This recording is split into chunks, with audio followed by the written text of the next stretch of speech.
Assalamualaikum warahmatullahi wabarakatuh.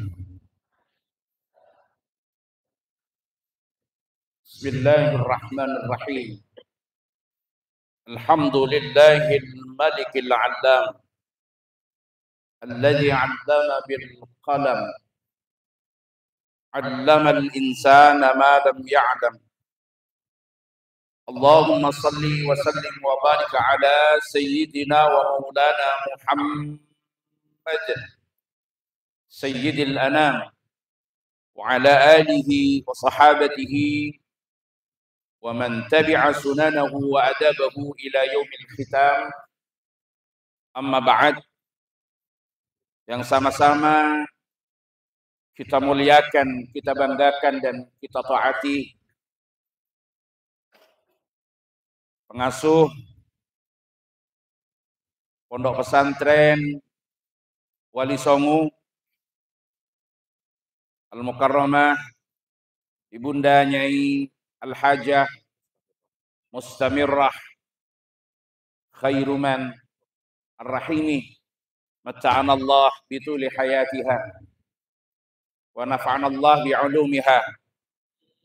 Pengasuh Pondok Pesantren Wali Songo, guru kita bersama Gus Fahmi Zuhdi, Gus Fahmi Mubarak Zuhdi, Gus Reza Zuhdi, dan seluruh keluarga besar Pondok Pesantren Wali Songo Pontianak yang saya muliakan, jajaran pengurus wilayah Nahdlatul Ulama Kalimantan Barat, pengurus cabang Nahdlatul Ulama Kota Pontianak, pengurus pesantren Wali Songo, ketua ikatan alumni, para wali santri, para santriwan, santriwati, para muhibbin, semua yang hadir, mudah-mudahan selalu dirahmati, diberkati oleh Allah Subhanahu wa Ta'ala.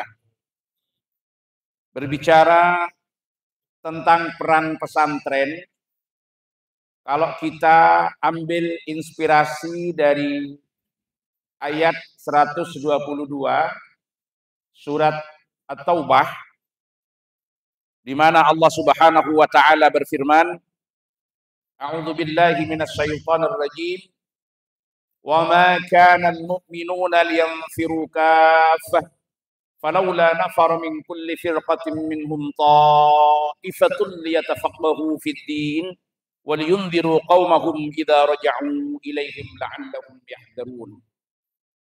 Dari ayat ini kita tahu paling tidak peran pesantren itu ada dua. Yang pertama sebagai lembaga tafaqquh fiddin, sebagai pusat pembelajaran agama. Dari kata tafaqquh ini kita kenal ada satu disiplin ilmu yang disebut dengan ilmu fiqih.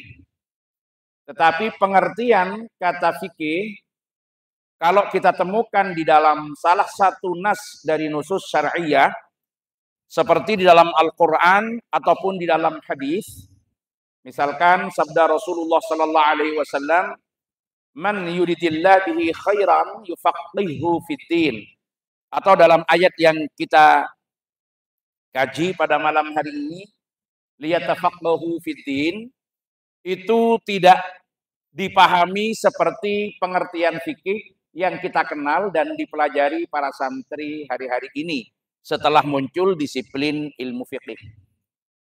Kalau kita belajar fikih, kita paham bahwa yang dimaksud fikih ini menurut lughatan, menurut bahasa adalah al-faham al-qawi, pemahaman yang kuat. Dan menurut istilah, hakikat istilahiyahnya, kalau hakikat istilahiyah itu para santri adalah ma yatabadarul fahmu ilaihi 'inda nutqihi.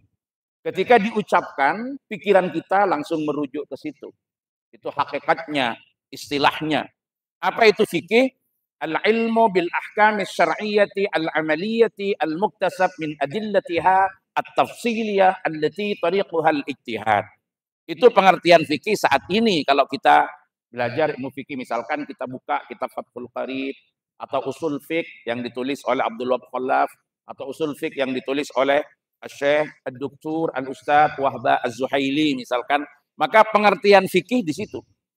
Ada yang menyebut al-ilmu bil ahkam asy-syar'iyyati al-amaliyati al-muktasab min adillatiha at-tafsiliyah. Ada yang menyebut majmu'atul ahkam asy-syar'iyyah al-muktasab min adillatiha at-tafsiliyah allati tariquha al-ijtihad. Pengetahuan tentang hukum-hukum syara yang praksis yang digali dari dalil-dalilnya secara terperinci dengan menggunakan metode ijtihad. Itu pengertian fikih saat ini.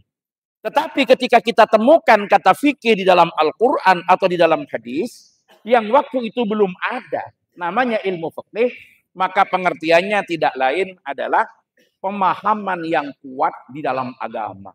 Berarti bukan hanya disiplin ilmu, satu disiplin ilmu, tetapi kajiannya meliputi kajian-kajian keseluruhan yang terkait dengan al-masail ad-diniyah. Mulai dari pondasi dan usul dalam agama, seperti usuluddin, kajian tauhid, atau seperti tafsir, hadis, termasuk akhlak, semuanya itu masuk di situ. Jadi pesantren sebagai lembaga tafaqquh fiddin bukan hanya menjadi pusat pembelajaran ilmu fikih yang kita pahami sekarang, tetapi menjadi pusat pembelajaran agama secara keseluruhan. Itu tugas pertama daripada pesantren. Nah, untuk di Indonesia, yang dimaksud sebagai pusat pembelajaran agama, tempat untuk kita mendalami agama, itu agama yang seperti apa? Tentu semuanya akan merujuk kepada definisi agama yang kita sepakati. Kalau agama itu adalah wad'un ilahiyun sa'iqun lidawil uqulis salimah ila ma huwa fihi salahu ma'ashihim wa ma'adihim. Ketentuan-ketentuan yang telah digariskan, yang ditetapkan oleh Allah Subhanahu wa taala yang akan mengantarkan orang-orang yang berakal sehat untuk mendapatkan kebaikan dunia dan akhirat. Nah, itulah pengertian ad-din, pengertian Islam sebagai agama. Walaupun nanti ada yang kemudian mengartikan Islam secara historis, bukan secara agama, dalam pengertian secara umum sebagai maja abihi an-nabiyyu sallallahu alaihi wasallam, sesuatu yang dibawa oleh Rasulullah sallallahu alaihi wasallam, atau secara lughatan diartikan dengan al-istislam, tunduk, patuh, at-ta'ah lima jaa bihi an-nabiyyu sallallahu alaihi wasallam. Nah, pesantren sebagai lembaga tafaqquh fiddin, sebagai pusat pembelajaran agama, memiliki tugas sangat penting, yaitu untuk mengajarkan agama kepada para santri. Agama yang dimaksudkan di sini ya berarti mencakup kepada paling tidak trilogi agama. Trilogi agama itu yang menjadi pokok-pokok kajian-kajian agama yang meliputi 3 hal. Yang pertama aqidatan, yang kedua adalah syariatan, yang ketiga adalah khuluqan au akhlaqan. Ini diambil dari mana? Jadi tentang trilogi agama ini diambil dari hadis yang dikeluarkan oleh Al-Imam Al-Bukhari dan Imam Muslim yang muttafaq alaih dari Sayyidina Umar bin Khattab radhiyallahu an. Biasanya kalau para santri baru belajar hadis diperkenalkan dengan hadis ini pertama kali tentang trilogi agama. An Umar ibn al-Khattab an Abi Hafsin Umar ibn al-Khattab radhiyallahu an qala bainama nahnu julusun 'inda Rasulillah sallallahu alaihi wasallam idh tala'a 'alaina rajulun shadidu bayadis siyab shadidu sawadis sa'ar la yura 'alaihi athru as-safar wa la ya'rifuhu minna ahadun hatta yajlisa ila an-nabi فأسند ركبتيه إلى ركبتيه ووضع كفيه على فخذيه فقال يا محمد أخبرني عن الإسلام قال أن تشهد أن لا إله إلا الله وأن محمدا رسول الله وتقيم الصلاة وتؤتي الزكاة وتصوم رمضان وتحج البيت إن استطعت إليه sabila. Qala sadaqta. fata'ajjabna yas'aluhu wa yusaddiquhu. Wa qala ya Muhammad akhbirni 'anil iman, faqala an tu'mina billahi wa malaikatihi wa kutubihi wa rusulihi wa bil yaumil akhiri wa bil qadri khairihi wa syarrihi minallahi subhanahu wa ta'ala. Qala sadaqta wa akhbirni 'anil ihsan. Qala an ta'budallaha ka'annaka tara fa illam takun tara fa innahu yarak. Qala sadaqta wa akhbirni 'anas sa'ah. Qala mal mas'ulu anhu bi'a'lama minas sa'il. Qala wa an amaratiha an talidal amatu rabbataha wa an taral hufatal urata ri'a asya'i yatatawaluna fil bunyan. Ila akhiri, kurang sedikit. Lanjutkan sendiri. Mohon maaf yang bapak-bapak, ini masih halaqah ngaji sama santri. Besok acara hallnya enggak begini. Nah, ini kan masih para santri untuk nyemangatilah. Dari hadis ini kita kenal yang disebut dengan trilogi agama. Berarti pesantren itu sebagai pusat kajian agama, mengkaji di dalamnya apa saja? Usuluddin. Dari iman. Dari iman itu kemudian turunannya ada ilmu tauhid. Ya, ilmu kalam. Kemudian dari Islam. Islam yang pengertian secara sempit tadi. Seluruhnya Islam. Tapi nanti ada pengertian secara sempit adalah syariah. Syariahnya. Berarti dari situ nanti akhirnya lahir ilmu fikih. Sebelumnya ada usul fikih. Ada qawaid fiqhiyah. Seperti itu. Kemudian dari ihsan lahirlah ilmu akhlak dan ilmu tasawuf. Maka disinilah tugas pesantren yang pertama. Mengajarkan sendi-sendi ilmu agama kepada para santri agar mereka menjadi orang yang paham terhadap agama, mengerti dasar-dasar agama, sekaligus mengaktualisasikan ajaran-ajaran agama ketika ia sudah kembali ke masyarakat. Kenapa demikian? Nanti saya lompat dulu sedikit, karena tugas kedua dari pesantren itu adalah melahirkan para alumni yang akan melakukan tugas inzarul qaum di tengah-tengah masyarakat. Itu tugas kedua dari pesantren. Jadi tugas pertama sebagai lembaga tafaqquh fiddin. Maka sebagai lembaga tafaqquh fiddin mengajarkan kepada para santri bagaimana para santri memahami agama, mengkaji agama, mendalami agama, dan setelah mereka memahami, ketika pulang ke masyarakat, dapat mengaktualisasikan ajaran agama itu di berbagai tempat di mana ia berada. Di berbagai keadaan di mana ia berada. Disitulah kemudian bagaimana ajaran-ajaran agama itu diterapkan, diamalkan, diajarkan kepada seluruh masyarakat dengan baik, dengan tepat, dengan nyaman, maka di situ perlu diketahui kondisi sosiokultur masyarakat di mana para santri akan menyebarkan, mendakwahkan agama itu kepada masyarakat. Nah, karena para santri ini di Wali Songo ada di Negara Kesatuan Republik Indonesia. Hari ini kita sebut begitu. Walaupun namanya Pulau Kalimantan di sini, tetapi nomenklatur yang disebut oleh orang Arab atau bahasa Arabnya, Melayu secara keseluruhan ini yang masuk bahkan di dalam Negara Kesatuan Republik Indonesia bahkan melampaui itu dulu. Sampai ke wilayah Singapura, sampai ke wilayah mana Thailand, di daerah Patani, yang masuk ke dalam apa? Nusantara. Itu disebut dalam istilah bahasa Arabnya adalah Jawiyah. Mohon maaf, tidak usah tersinggung. Sampian yang orang Kalimantan, kalau disebut, kalau sampian itu juga Jawiyah. Oleh karena itu di dalam kitab Risalah Ahlus Sunnah wal Jamaah, Hadratus Syekh menyebut warga Nusantara ini semuanya adalah al-aktor al-Jawiyah.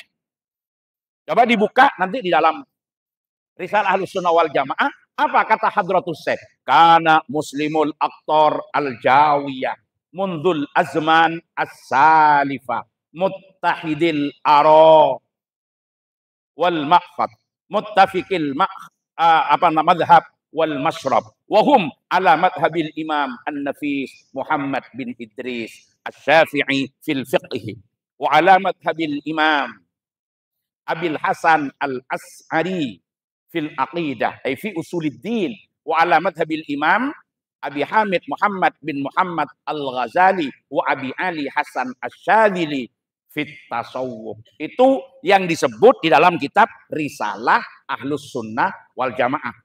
Agak beda sedikit dengan yang disebut di dalam Konon Asasi li Jam'iyah Nahdlatul Ulama, termasuk yang di ADART Nahdlatul Ulama.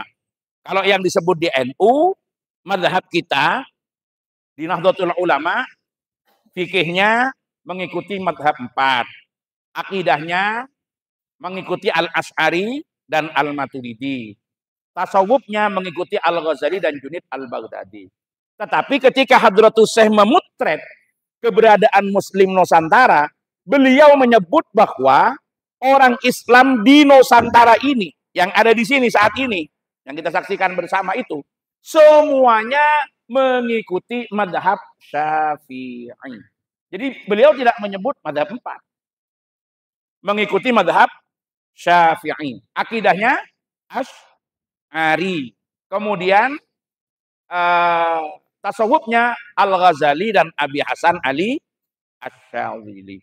Makanya ngapunten Gus Fahmi, kadang-kadang teman-teman kita, anak-anak kita di NU yang kritis itu sering mempertanyakan salah satu gubahan syair yang ditulis oleh Maulana Al-Habib Lutfi bin Yahya yang kemudian dipopulerkan oleh Habib Syekh dan banyak dibaca di dalam majelis-majelis sholawat. Nganggo usolli sholati NU azan pindo Jumatani NU. Kalau pakai bahasa Jawa orang Kalimantan nggak begitu akrab ya. Kalau ini kan sering dibaca di mana-mana ini. Paham ya? Nganggo kunut subuhani NU zikir bareng amalani NU zikir bareng amalani NU. Terus ada yang tanya, orang sholat subuh tidak pakai kunut, itu kan seharusnya masih NU. Kenapa? Karena NU itu kan mengikuti salah satu dari 4 mazhab. Betul enggak?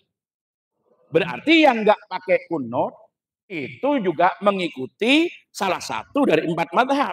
Di antaranya yang mengatakan bahwa kunut subuh itu tidak dianjurkan adalah Al-Imam Ahmad bin Hanbal. Atau termasuk juga Al-Imam Malik bin Anas. Itu kan tidak menganjurkan membaca kunut setelah sholat subuh kecuali karena ada hadisah, karena ada peristiwa yang perlu untuk dapat perhatian bersama, tragedi yang terjadi pada umat Islam seperti hari-hari ini. Kalau seperti hari-hari ini kunutnya bukan hanya di subuh, kalau perlu tiap sholat 5 waktu kita baca kunut nazilah. Nah, ada yang tanya begitu. Iya, seharusnya menurut ADART begitu. Begitu, betul menurut ADART. Tetapi ini sudah jadi simbol. Kalau di Jawa, saya tidak tahu di Kalimantan. Kalau di Jawa, orang mau pergi perjalanan Wali Songo. Bukan ke pondok ini, maksudnya ke Wali Songo. Gitu. Paham ya? Ini luar biasa. Ini langsung kalau datang ke Kalimantan, cukup datang ke pesantren ini berarti sudah ziarah Wali Songo. Jadi saya sekarang ini bisa silaturahim dengan keluarga pesantren, bisa silaturahim dengan wali santri, dan alhamdulillah saya sudah datang ke Wali Songo. Sehingga saya tidak perlu muter dari Banten sampai ke beberapa titik yang ada di Jawa Timur, ada 5. Tidak perlu ke Kudus saya. Karena cukup datang ke sini berarti saya sudah ziarah Wali Songo. Luar biasa di sini. Tapi yakin keberkahan semuanya sudah ada di pesantren ini. Nah, ketika ziarah Wali Songo misalkan, kemudian menjelang subuh busnya mau berhenti di salah satu masjid. Pasti jamaahnya penumpangnya itu protes. Jangan berhenti di masjid ini. Kenapa? Ini bukan NU. Kalau subuhan tidak pakai kunut. Nah, akhirnya orang kan begitu di desa. Kenapa? Karena itu sudah menjadi simbol. Simbol itu sudah melekat. Yang namanya simbol itu ya sudah tidak bisa dinilai, sudah simbol. Contoh, sampean beli kain harganya 10.000 per meter, warnanya merah. Beli kain lagi 10.000 per meter, warnanya putih. Dijahit merah, putih. Itu jadi apa? Bendera. Diangkat ke atas, hormat. Ketika dinaikkan, harganya 20.000. Karena sudah jadi simbol. Sampean beli kain harganya per meter 500.000. Tapi dipotong menjadi celana dalam. Diangkat ke atas, ada yang hormat apa enggak? Walaupun mahal, enggak ada yang hormat begitu, enggak ada. Nah itulah simbol. Sehingga jangan coba-coba. Kalau di kampung, ini nggak mungkin kalau santri Wali Songo. Di kampung itu, kemudian ada seseorang melamar gadis. Dia sholatnya tidak pakai kunut. Apa kata orang? Jangan diterima jadi menantu. Dia bukan NU. Kenapa? Subuhan tidak pakai kunut. Nah, ini susah sudah dirubah. Padahal kalau secara strukturalis ideologis, mengarah kepada ketentuan di dalam anggaran dasar dan anggaran rumah tangga, di mana Nahdlatul Ulama itu mengikuti salah satu dari mazhab 4, yang tidak kunut subuh itu juga NU. Seharusnya. Tetapi tidak bisa dirubah ini. Kenapa? Sudah jadi simbol. Dari sisi apa? Fungsionalis sosiologis. Maka pesantren-pesantren di lingkungan Nahdlatul Ulama ketika mengajarkan agama, tetap agama yang dalam tanda petik sudah dibatasi dulu untuk doktrin awal kepada para santri. Apa yang diajarkan? Fikihnya mengikuti madhab Syafi'i, akidahnya Imam Asy'ari. Rata-rata seperti itu. Kenapa? Karena kitab yang diajarkan masih di situ. Pertama, seperti di Wali Songo, dari apa? Misalkan dari Fathul Qarib, kemudian ke Fathul Mu'in, kemudian ke Tahir atau kemudian ke Fathul Wahab, atau bahkan dari Safinatun Najah dengan syarahnya Kasifatus Sajah, atau dari Sulam Taufik, kemudian syarahnya Mirqas Su'udi Tasdiq misalkan. Diajarkan Bidayatul Hidayah yang ditulis oleh Al-Imam Al-Ghazali. Itu sudah warna coraknya madhab. Nggak bisa dibungkiri. Walaupun nanti setelah aliyah ada yang sudah mulai belajar muqaranatul madzahib fil fiqh. Perbandingan madhab. Atau sudah mulai dikenalkan dengan kitab Rahmatul Ummah fi Ikhtilafil A'immah, dengan kitab Mizanul Kubra, dengan kitab Al-Fiqh alal Madzahib al-Arba'ah, Al-Fiqhul Islami wa Adillatuhu. Nah itu sudah mulai diperkenalkan di situ. Tetapi tetap doktrin awalnya di situ. Doktrin awalnya. Nah, disitulah tugas pesantren di Indonesia, tugas pesantren di Nusantara. Mengajarkan agama yang pengamalan daripada agama itu tipikalnya adalah tipikal agama yang bermadhab. Madhabnya adalah madhab apa? Syafi'i awalnya. Walaupun kemudian nanti boleh untuk dikembangkan pada madhab-madhab yang lain. Jadi itu yang diajarkan. Karena memang itu yang disampaikan Hadratus Syekh. Itu yang disampaikan bahwa kondisi keislaman umat Islam Nusantara yang beliau sebut karena muslimun aktor al-jawiyah itu sejak dahulu kala pola-pola keagamaannya ya seperti itu. Sehingga tuntutan pesantren mengajarkan itu dulu.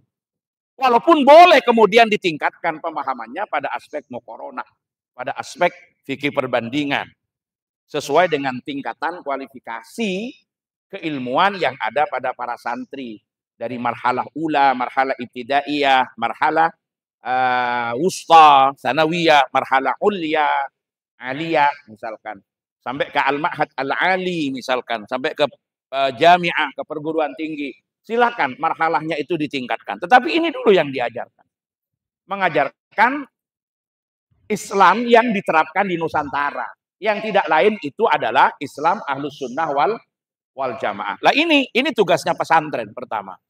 Nah, apa itu Islam Ahlus Sunnah wal Jamaah yang harus diajarkan di pesantren? Ini tadi yang disebut oleh moderator dan saya diminta berbicara ini. Apa itu Islam Ahlus Sunnah wal Jamaah? Yang pertama memang harus diajarkan di pesantren itu. Maka sebelum kita kenali Islam Ahlus Sunnah wal Jamaah, kita pahami dulu Ahlus Sunnah wal Jamaah itu apa. Kata Ahlus Sunnah wal Jamaah terdiri dari 3 suku kata. Apa saja di situ? Ahlun, as-sunnah, dan yang ketiga adalah al-jamaah.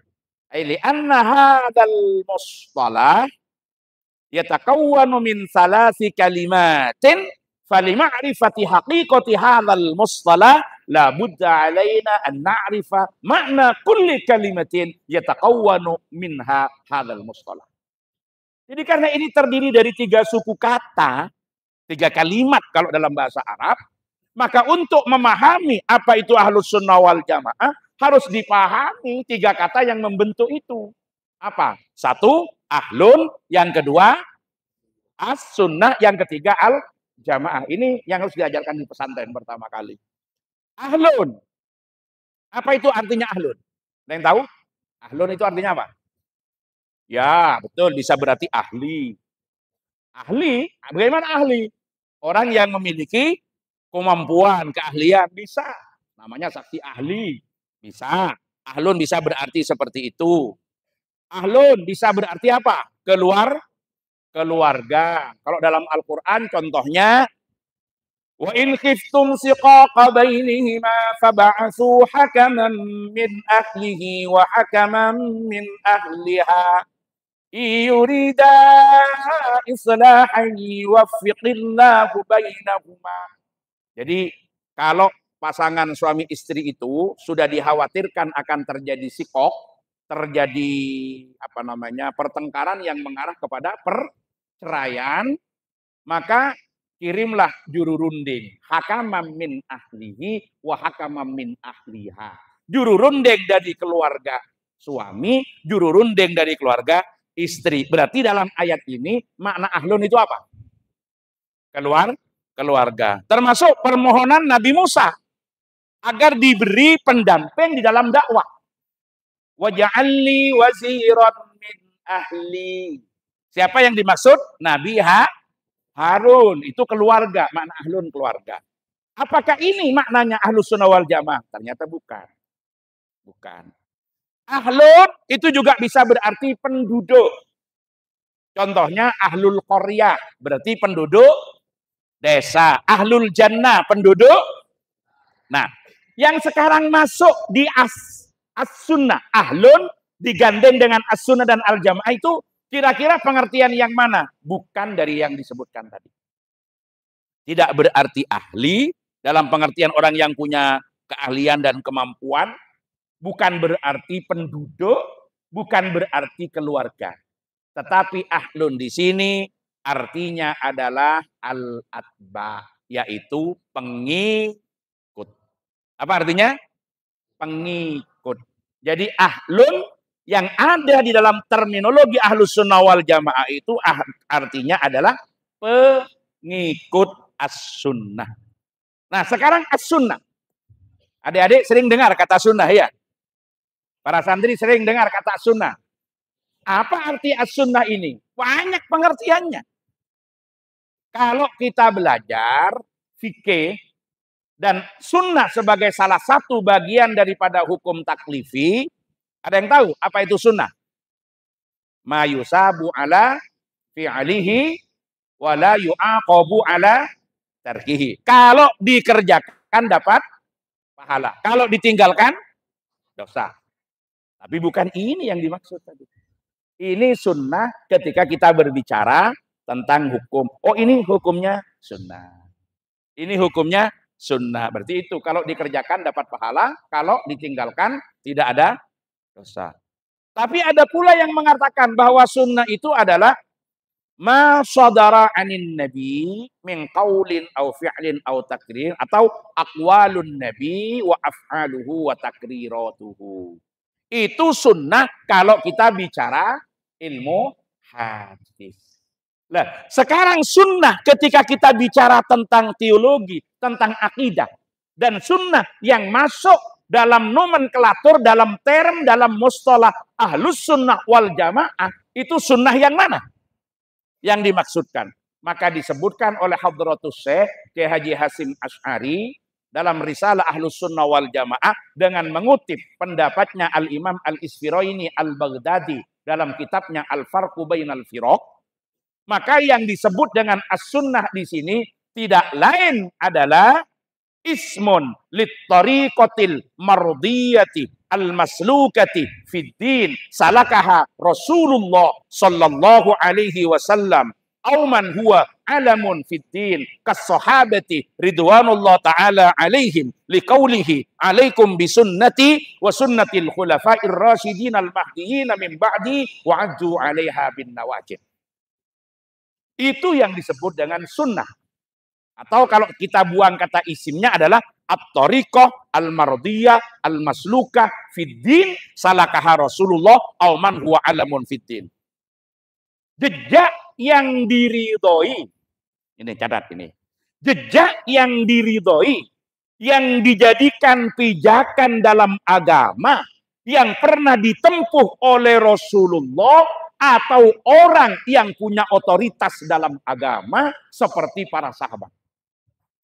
Berarti kata sunnah di sini yang harus dicatat tidak hanya mengarah kepada apa yang pernah dicontohkan, diajarkan, didawuhkan, dilaksanakan oleh Rasulullah, pun demikian juga mengacu kepada apa yang pernah dipraktekkan, dicontohkan, diajarkan oleh para sahabat. Karena mereka juga punya otoritas dalam agama, di mana kita ikut sahabat, sebetulnya juga ikut Rasulullah, karena Rasulullah yang memerintahkan kita untuk ikut sahabat.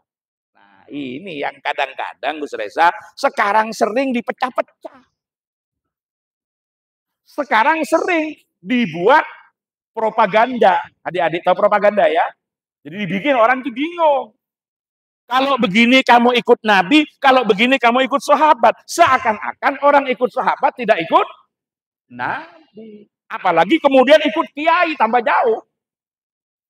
Nah ini sering ini. Kita ketemu dengan orang-orang yang seperti ini. Contoh aja, contoh kecil untuk adik-adik santri. Biar paham. Ini karena tugas pesantren ini. Mengajarkan agama yang dimaksud di sini ya bagi kita sekarang Islam ala ahlus sunnah wal jamaah. Contoh sederhana begini. Biasanya kalau bulan Ramadan muncul atau apalah bulan-bulan dan sebagainya. Kalau kamu sholat taraweh 20 rakaat, 23 dengan witirnya, berarti kamu ikut Umar. Kalau kamu sholat taraweh 11, maksudnya tarawehnya 8, witirnya 3, kamu ikut Nabi. Jadi seakan-akan kalau kita ikut Sayyidina Umar, tidak ikut Nabi. Akhirnya ditawarkan, ayo santri Wali Songo, mau ikut Nabi atau mau ikut Sayyidina Umar? Nah, kan jawabannya pasti begitu. Nah, saya ulang. Kalau kalian tarawehnya 23 rakaat, 20 tarawehnya 3 rakaat witirnya, berarti ikut Sayyidina Umar. Tapi kalau kalian 11 tarawehnya 8 witirnya 3, kalian ikut Nabi. Milih mana? Ikut Nabi atau ikut Umar? Nah, kan bingung kan? Yang sana jawabnya ikut Nabi, yang sini jawabnya ikut Umar. Karena kalau di situ ikut Nabi berarti tarawehnya 11. Kalau ikut Umar berarti 23. Padahal di Wali Songo tarawehnya berapa? Nah, berarti ikut Nabi apa ikut Umar? Itu yang tanya yang goblok. Paham ya? Yang tanya yang bermasalah. Tapi yang ditanya juga terpengaruh. Ikut-ikutan bermasalah juga. Seakan-akan kalau kita ikut Sayyidina Umar tidak ikut Nabi. Nabi. Itu salah, itu namanya propaganda. Itu namanya propaganda. Coba adik-adik, utamanya para ustadz, saya contohkan. Ada satu pertanyaan kritis yang disampaikan oleh Al-Imam Asy-Syatibi rahmatullah ta'ala alaihi dalam kitabnya Al-Muwafaqat fi Usulis Syariah. Mohon maaf Bapak-bapak, paling murid, saya masih bicara sama santri ini di belakang. Dia harus begitu. Besok acara hallnya. Allahumma sholli ala Muhammad. Jadi ada orang tanya begini. Kata Imam Syatibi, seandainya Anda ditanya, apabila ada hal yang dianggap berbeda antara Al-Quran dengan As-Sunnah, kalian ikut mana? Ikut Al-Quran apa ikut As-Sunnah? Ikut Al-Quran apa ikut As-Sunnah? Pasti orang langsung yang nggak berpikir akan jawab ikut Al-Quran. Kenapa? Karena Al-Quran sumber hukum pertama dan utama. Sekarang saya contohkan. Di dalam Al-Quran disebutkan, As-sariqu was-sariqatu faqta'u aydiyahuma jazaa'an bima kasaba nakalam minallah. Pencuri laki-laki dan pencuri perempuan, kalau mereka mencuri maka potonglah tangannya. Namanya tangan, tahu tangan ya? Mana tangan itu? Angkat tangan. Angkatan tangan semuanya. Nah, kan tidak mungkin diangkat begini. Kan begini kan ya? Berarti tangan ini kan dari sini sampai ke sini ya. Wah, ini tangan semua namanya. Di tangan ada apa? Usbu, jari. Ini ada batnul asabi, ada zuhrul asabi atau usbu. Ada ku, pergelangan. Ada saat. Apa ini namanya? Lengan. Ada mirfak. Apa ini? Siku. Ada adut. Ini namanya apa? Bahu. Ini semuanya tangan. Berarti kalau potong tangan, dipotong sampai ke sini. Paham ya? Kan ini tangan. Ternyata orang mencuri itu di sunnah, di hadis, tidak dipotong tangan. Dipotong sampai pergelangan tangan. Kemudian Imam Syatibi bertanya, apakah dengan demikian kita boleh mengatakan na'malu bis sunnah wa natrokul Quran? Yang kita amalkan sunnah dan kita meninggalkan Al-Quran. Itu pernyataan yang salah. Sama dengan pertanyaan tadi. Tidak boleh kita katakan na'malu bis sunnah wa natrokul Quran. Yang benar bagaimana? Kita mengikuti sunnah dalam mengamalkan Al-Quran. Karena gak ada yang lebih paham terhadap Al-Quran kecuali Nabi. Maka apa yang dicontohkan Nabi, itulah yang dimaksudkan oleh Allah. Seharusnya begitu. Maka kalau ada orang tanya kayak barusan, sampean jawab. Apakah ikut Nabi, apakah ikut Umar? Saya ikut Sayyidina Umar dalam mengamalkan sunnah karena tidak ada yang lebih paham terhadap sunnah kecuali sahabat. Paham? Dan pertanyaan Anda yang barusan adalah pertanyaan yang salah. Gitu kalau orang tanya. Yang benar bagaimana? Kalau tarawih 23 rakaat ikut pemahaman Sayyidina Umar terhadap sunnah. Kalau tarawih 11 rakaat ikut pemahaman Anda terhadap sunnah. Gitu sama yang umum. Atau kalau dia menyebut referensi, paling tidak yang membatasi itu diantaranya adalah Nasiruddin Al-Albani.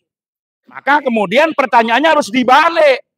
Kalau sampean tarawihnya 23 ikut Sayyidina Umar, kalau sampean tarawihnya 11 ikut Albani.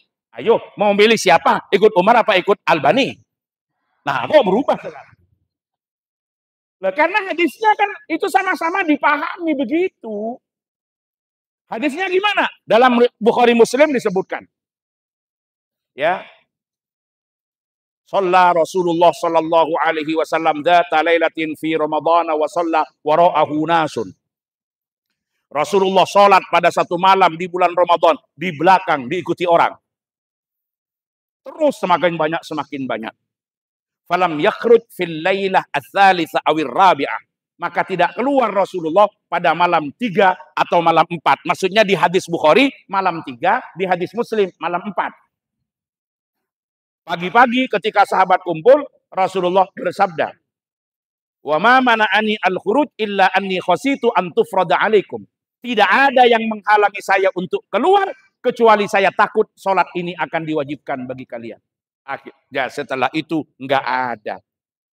Sholat malam di bulan Ramadan itu dilaksanakan secara berjamaah. Enggak ada. Sampai masa Sayyidina Abu Bakar, pada masa Sayyidina Umar, baru Sayyidina Umar berpikir, seandainya orang sholat sendiri-sendiri ini disatukan di belakang imam yang bagus bacaannya, maka betapa indahnya persatuan dan kesatuan Islam. Akhirnya ditunjuklah Ubay bin Ka'ab untuk menjadi imam, dan ditetapkan karena sudah berjamaah. Maka kalau sendiri-sendiri kan bebas. Mau 8, mau 10, mau 16, mau 18, mau 20, bebas. Tapi kalau sudah ada imam, maka ditetapkan rakaatnya. Menjadi berapa? Menjadi 20 rakaat. Setiap 2 rakaat masing-masing 1 salam. Setiap 2 salam ada 1 kali istirahatan. Karena di situ ada 5 istirahatan, maka summiyat hadhihi sholawatu sholatat tarawih. Jadi dinamakan salat tarawih itu karena ada 5 istirahatan, ada khamsah tarwihatin. Nah, itulah kalau ikut Sayyidina Umar. Yang tadi yang mengatakan begitu siapa? Yang membatasi harus ada 11 itu. Itu ikut diantaranya adalah Rashiduddin Albani. Hadisnya begini. Maka Rasulullah Shallallahu Alaihi Wasallam yuzidu ala 11 rakaatan fi Ramadan wala fi ghairihi. Rasulullah tidak pernah melebihi dari 11 rakaat Ramadan dan di luar Ramadan. Maka hadis ini oleh Al-Qastalani dalam kitab Irsyadus Syari ketika mengomentari terhadap hadis riwayat Bukhari dibawa ke witir. Di mana witir itu adalah maksimal 11 rakaat. Kenapa? Ada kata fi Ramadan wala fi ghairihi. Ramadan dan di luar Ramadan. Kan enggak ada tarawih di luar Ramadan. Lah berarti nanti ke situ. Berarti ini yang pertama harus dipahami. Apa? Apa tadi? Bahwa sunnah tidak hanya mengarah kepada apa yang dilaksanakan, dicontohkan, dipraktekkan, diajarkan oleh Nabi, tapi sekaligus juga mengarah kepada apa yang dicontohkan, dilaksanakan, dipraktekkan oleh orang-orang yang punya otoritas dalam agama seperti para sahabat. Berarti kita tidak boleh menempatkan sahabat itu diametral dengan Rasulullah, tetapi harus berbanding lurus bahwa apa yang dipraktekkan sahabat itu menerjemahkan pemahaman sahabat terhadap apa yang dicontohkan oleh Rasul. Kenapa? Karena semuanya ini kan sama-sama tidak memiliki penjelasan yang sampai kepada kita secara utuh. Jadi kita tidak bisa langsung melakukan pemahaman sendiri terhadap sunnah tanpa melalui jalur transmisi keagamaan yang diriwayatkan dari satu generasi ke generasi yang lain yang sambung pada Rasulullah. Itulah yang dipegang oleh ulama-ulama pesantren sampai saat ini. Kenapa? Tidak boleh ada yang merasa paling cocok dengan Nabi. Karena sampai saat ini belum bisa dibuktikan apa ada yang punya rekaman video Rasulullah ketika melaksanakan ibadah, atau apa ada yang punya audio rekaman sabda Rasulullah yang kemudian mengajarkan sesuatu. Ada enggak? Ada enggak? Ternyata yang sampai kepada kita sekarang bentuknya hanya tulisan. Dan tulisan itu tidak berbunyi. Yang membunyikan adalah orang. Kalau orang membunyikannya beda, hasilnya bisa beda. Makanya kalau nanti dipahami sendiri, malah justru bisa kemana-mana. Tujuannya ingin ikut sunnah, tapi malah tidak cocok dengan Jadi ketika kita bicara sunnah, di situ yang harus dipahami.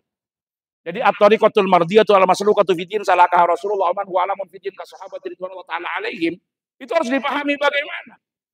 Berarti dipahami mengikuti Rasulullah sesuai dengan cara sahabat yang diriwayatkan kepada kita dari sahabat kepada tabi'in, dari tabi'in kepada tabi'in sampai kepada guru-guru kita, kepada para ulama yang sanadnya langsung bersambung.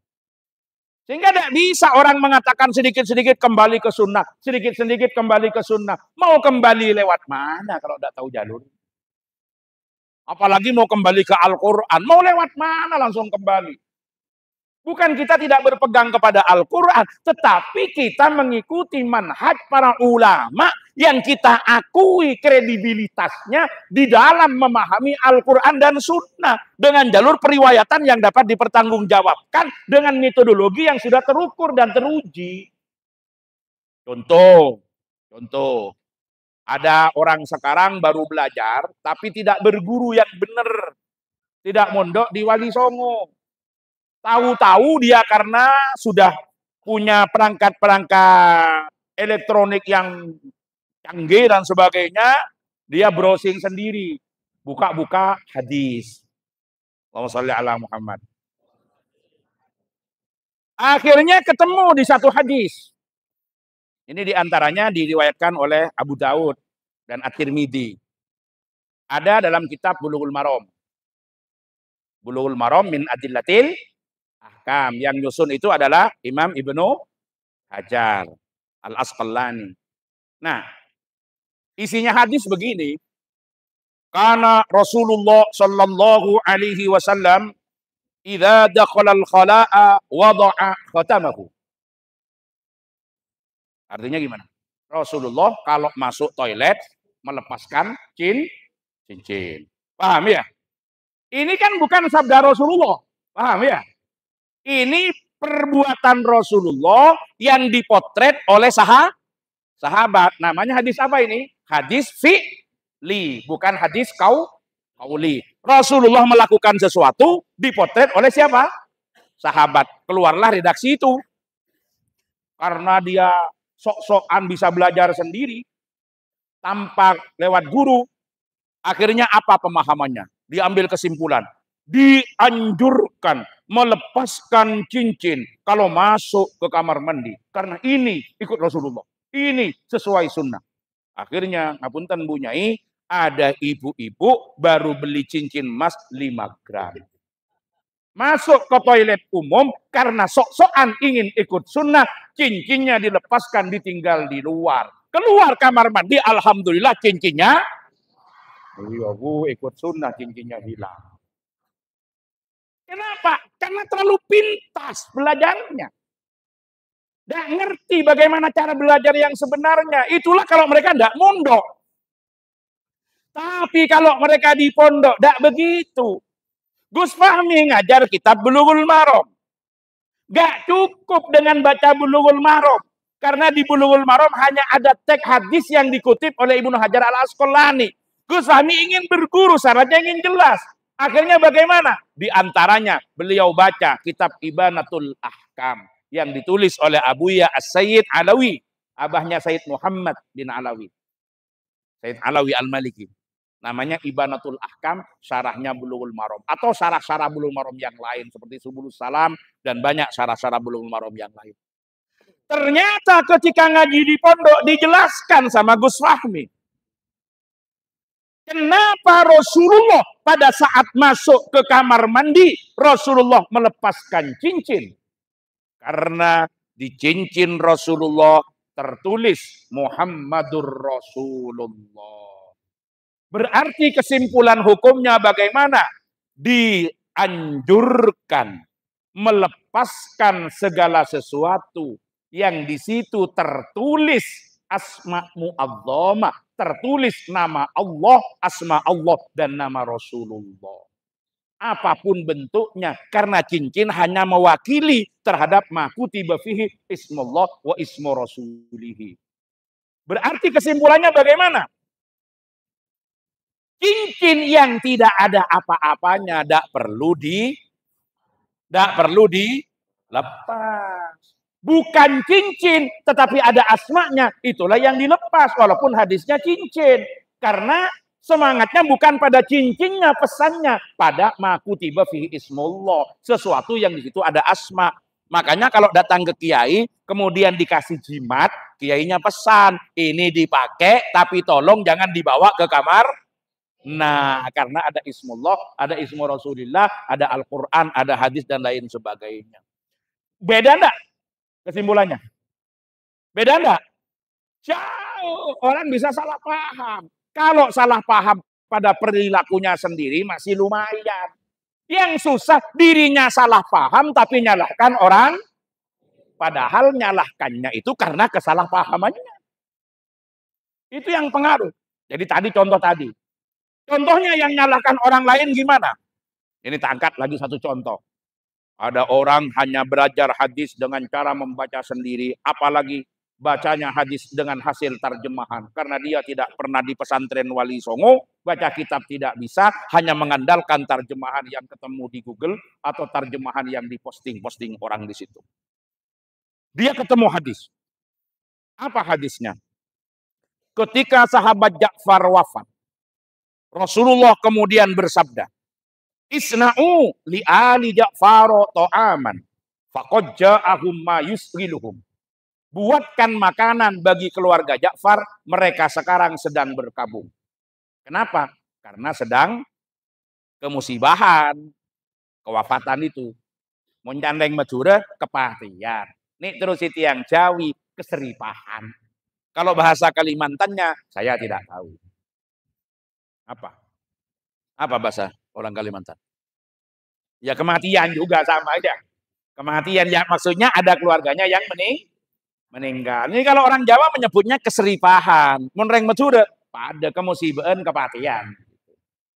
Ya kematian, saya tahu kalau sampean banyak Maduranya juga. Kalimantan itu kan sekarang tinggalnya Pak Embu Neng Madura ya. Itu namanya Madura swasta.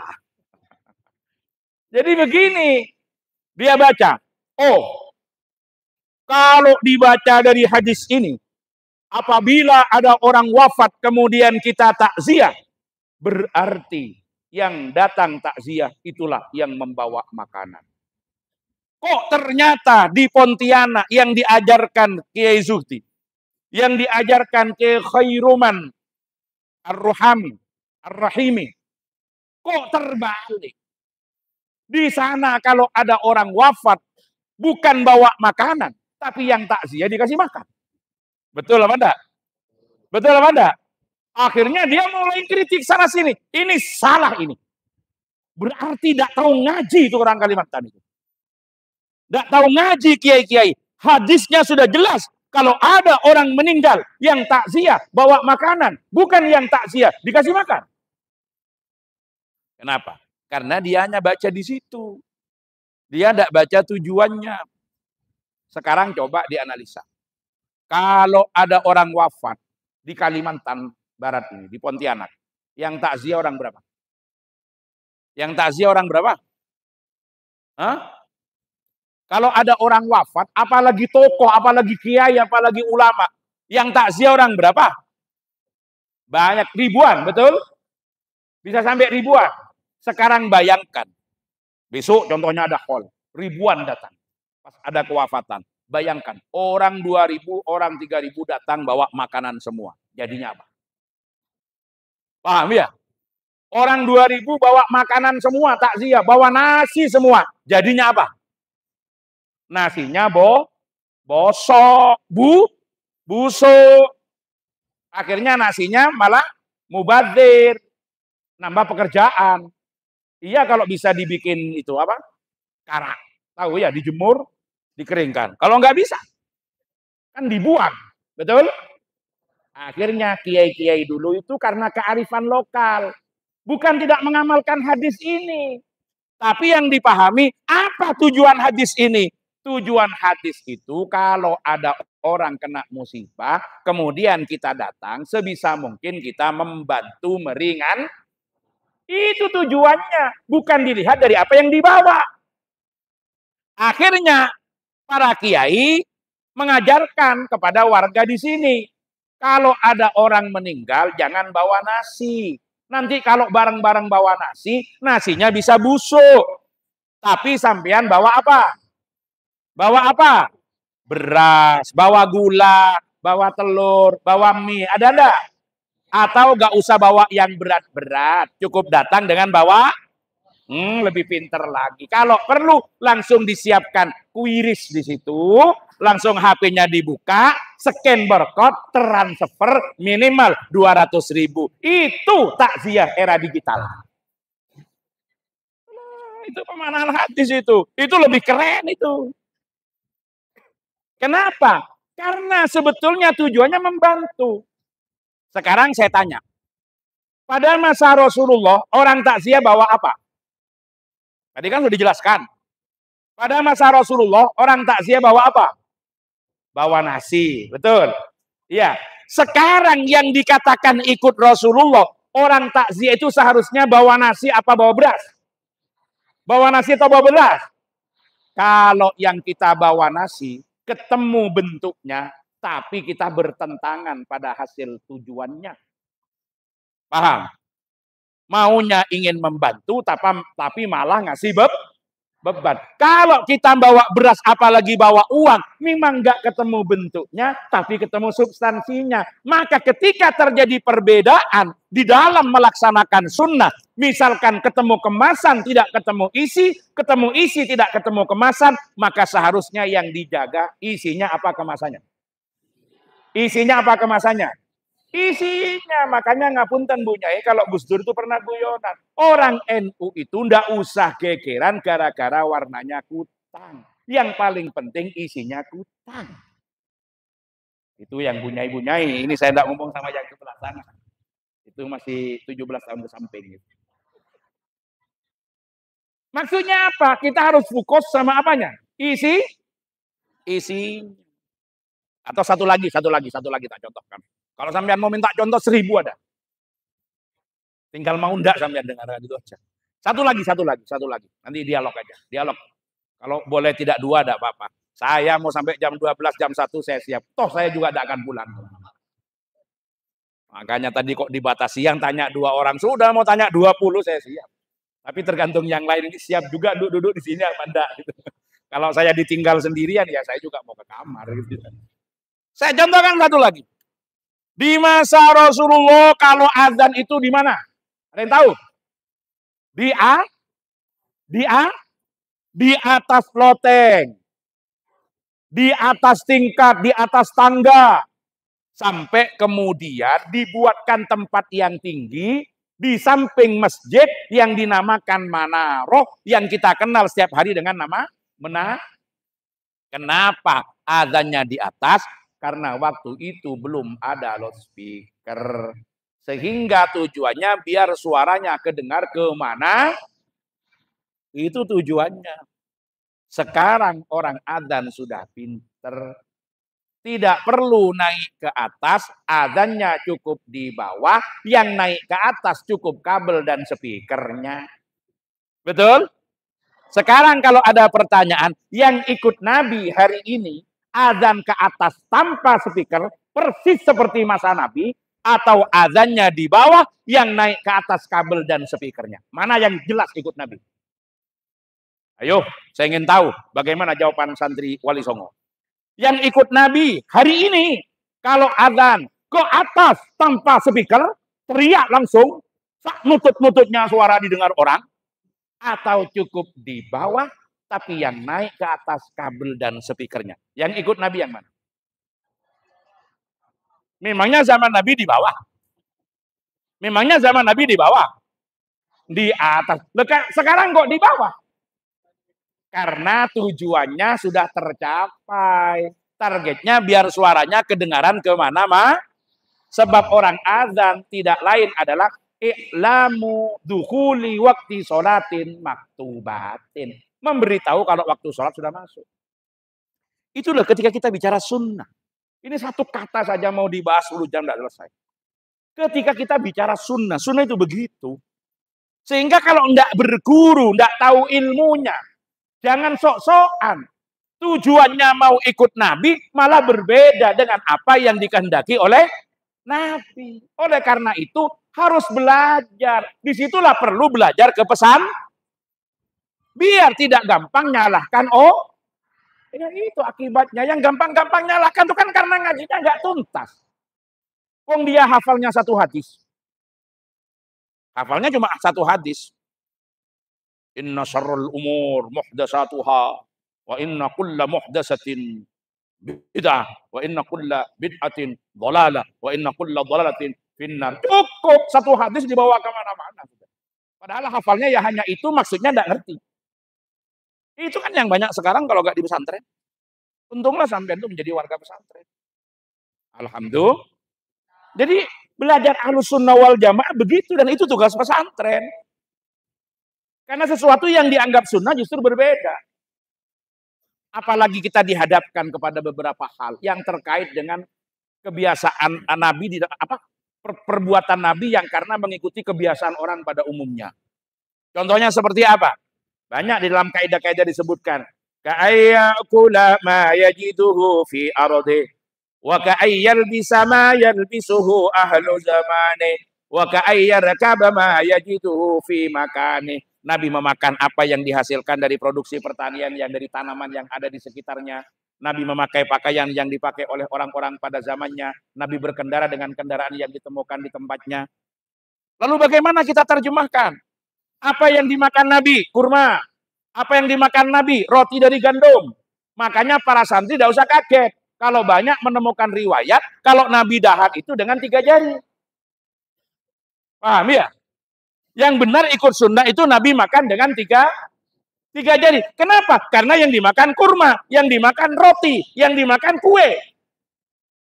Kalau yang dimakan rawon sama soto, mohon maaf pakai 3 jari. Alang boy tak keneng pegek juga. Udah masih ngalak 3 jari. Gimana yang mau ngambil 3 jari? Kan susah. Akhirnya pakai wasilah. Yang dipegang apa? Megang sendoknya dengan 3 jari. Tapi bukan itu sebetulnya. Maksudnya apa? Kesederhanaan 3 jari itu. Saya pernah ketemu dengan orang yang begitu itu. Saya tanya akhirnya, keliling-keliling. Apa sih yang sampean cari itu? Saya mencari sunnah Rasulullah yang hilang. Gawat. Seperti apa sunnah Rasulullah yang hilang? Seperti cara kami makan dan cara kami berpakaian. Bagaimana kalau makan? Kita makan 3 jari. Sekarang kiai-kiai tak lihat. Makannya sering 5 jari. Kena kiai. Akhirnya saya jawab, Mas, mohon maaf. 3 jari itu kesederhanaan. Memang kiai-kiai kadang-kadang makannya pakai 5 jari. Tapi tidak lebih dari setengah centong yang dimakan. Apa centong? Apa centong? Sama centong juga ya. Tidak lebih dari situ yang dimakan. Sambian memang 3 jari. Tapi sambil ajrukong begitu dutalam ya. Keteluan dutalam ya. Itu kesederhanaan simbolnya. Akhirnya saya tanya.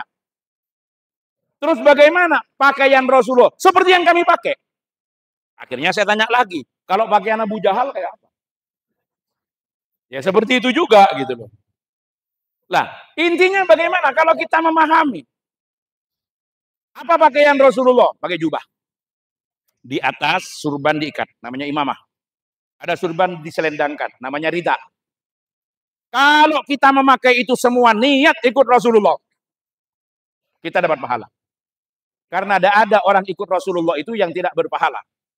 Bedanya urusan agama itu wajib, kalau urusan dunia itu sunnah.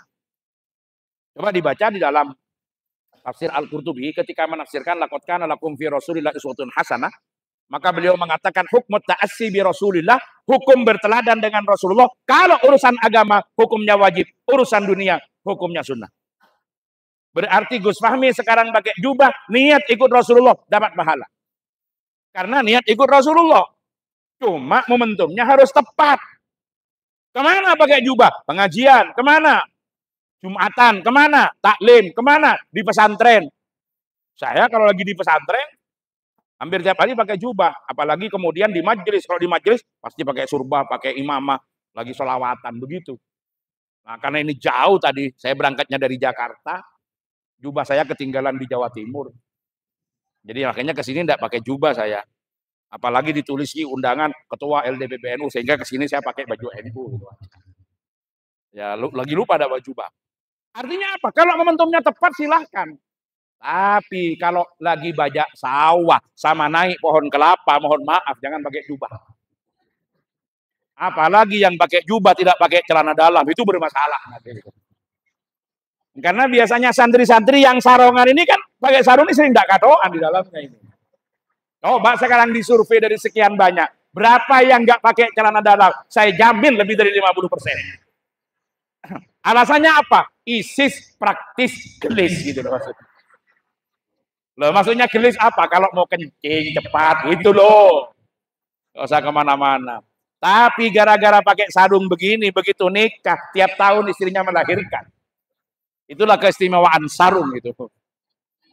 Nah, artinya apa? Kita harus memahami di situ. Yang sudah pakai jubah, insya Allah dapat pahala karena ikut sunnah, tapi jangan merasa paling nyunnah. Itulah yang paling penting, akhlaknya. Paham adik-adik, para santri semuanya? Yang sudah pakai jubah, niat ikut Rasulullah, dapat pahala. Karena memang ittiba pada Nabi, cuma jangan merasa paling nyunnah, kemudian menganggap yang pakai batik gak ada sunnah-sunnahnya. Karena yang pakai batik juga niat ikut Nabi. Paham? Yang pakai batik juga niat ikut. Akhirnya ada yang tanya, apakah Nabi pernah pakai batik?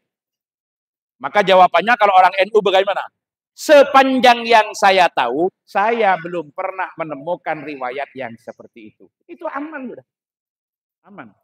Jadi ketika beliau pakai batik, beliau yang di batik, pakai batik. Anaknya 5. Anaknya 5, alhamdulillah. Ini barokahnya batik dengan sarung gitu.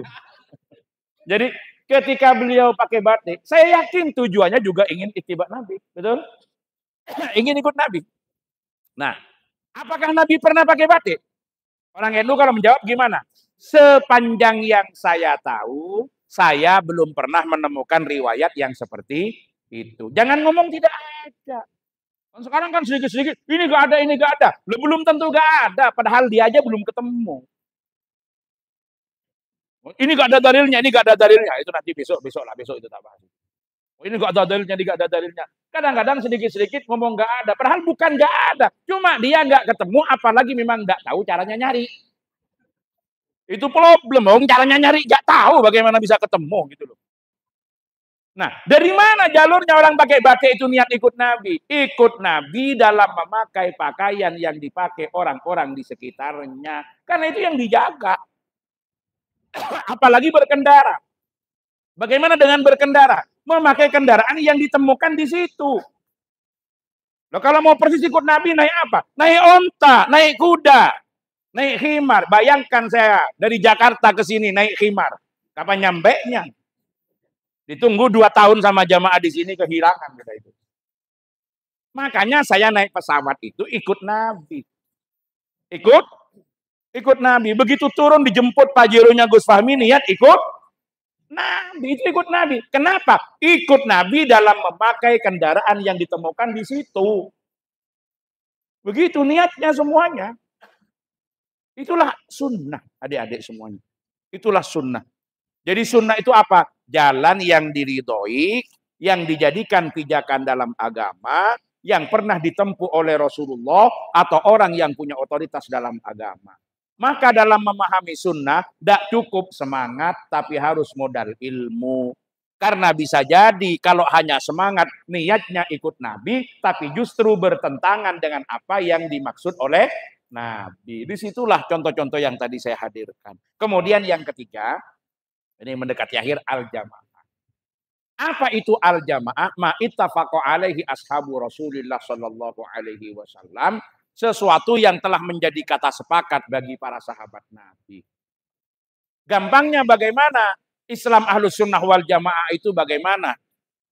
Mengikuti apa-apa yang telah diajarkan, dipraktekkan, dilaksanakan oleh Rasulullah. Dan apa-apa yang telah menjadi kata sepakat para sahabat di dalam mengamalkan yang sampai kepada kita melalui jalur transmisi keagamaan dengan sanad yang dapat dipertanggungjawabkan.